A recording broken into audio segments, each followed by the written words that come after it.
이번 김남국 의원 사태를 자세히 들여다보면 과상화폐 시장의 제도적 허점이 곳곳에서 드러납니다. 김 의원이 국회의원이 아니었다면 그 허점을 그렇게 정확하게 파고들 수 있었을까 하는 의심을 사는 것도 사실이죠. 그 구체적인 내용을 따져보겠습니다. 자, 홍영 기자. 자, 이제 의혹의 핵심은 김 의원이 미공개 정보를 이용했다고 의심되는 정황이 된 것 같은데요. 네, 맞습니다. 김남국 의원이 위믹스 말고도 투자했던 다른 이 게임 코인을 보면 김 의원은 상장 전인 지난해 4월 21일부터 5월 3일까지 10억 원어치를 집중적으로 사들였습니다. 예. 그 뒤 상장 직전인 5월 3일부터 상장일인 5월 6일까지 나흘 동안 보유량의 3분의 1을 팔아치웁니다. 그런데 상장 뒤의 가격 낙폭이 일반적이지 않다는 게 이 전문가의 분석입니다. 이 시장에 유통되던 거래량에 비해 비정상적인 규모의 매물이 나왔다는 겁니다.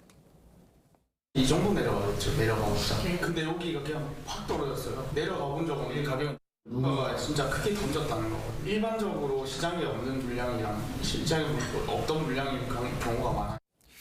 뭔가 확신이 없었다면 이런 잡코인을 이렇게 대량으로 거래하는 게 사실 쉽지 않았을 거라는 거죠.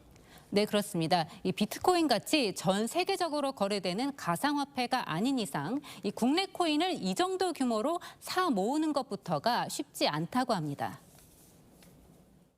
그 정도 수준의 금액을 베팅을 했다는 게 좀 힘들죠. 잡코인이라서 그냥 코인이 내가 사고 싶다 해서 사는 게 아니라 시총이 낮거나 유동성이 없으면 모으기도 힘들어요. 조금만 사면 막 올라가 버리고 이러니까 그래서 그걸 의심해 볼 수 있다는 거죠. 정보를 받았을 수 있다. 네, 김 의원은 이렇게 유통량이 많지 않고 변동성이 매우 큰 국내 업체의 이른바 잡코인에 주로 투자를 해왔는데요. 이 코인당 거래 규모는 수억 원에서 많게는 수십억 원까지 모두 100억 원대 이상으로 추정됩니다. 예, 이것뿐만 아니라 김 의원이 미공개 정보를 이용한 공직자의 처벌 범위를 좁히자라는 주장도 폈다면서요? 네, 그렇습니다. 법사위 소속인 김남국 의원은 지난 2021년 이해충돌 방지 법안을 심사하면서 이 미공개 정보를 대신 미공개 정보임을 알면서도라는 문구를 넣자고 주장했습니다. 이 미공개 정보인 줄 몰랐다면 처벌을 피할 수 있도록 해주자는 겁니다. 일부 의원들이 처벌 범위를 좁힐 수 있다며 반대했지만 결국 법안은 김 의원의 요구대로 이 문구를 넣은 채 통과됐습니다. 예.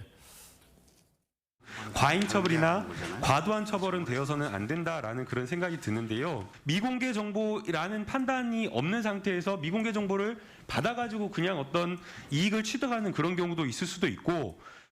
예, 전문가들이 보기에는 거래 패턴도 좀 이상했다고 하더군요. 네, 그렇습니다. 금융감독기관의 의심을 피하려고 한 정황이 있습니다. 이 김 의원의 업비트 계좌에 지난해 1월 위믹스 코인 61만 개가 이체됐는데요. 업비트는 이를 금융정보분석원의 이상 거래로 보고했습니다. 김 의원은 2주 뒤에야 거래를 재개했는데 이때부터는 3만 개 아래로 이렇게 쪼개서 보내기 시작합니다. 예. 이상 거래로 의심되면 거래소가 당사자에게도 통보하기 때문에 김 의원이 이를 인지하고 감시망을 피하기 위해 의도적으로 쪼개서 이체했을 가능성이 제기됩니다. 예, 이런 의혹들이 모두 사실이라면 국회의원은 부업이고 가상화폐 거래 전문가가 오히려 본업이 아니었나라는 생각까지 드는군요. 예, 홍영 기자 잘 들었습니다.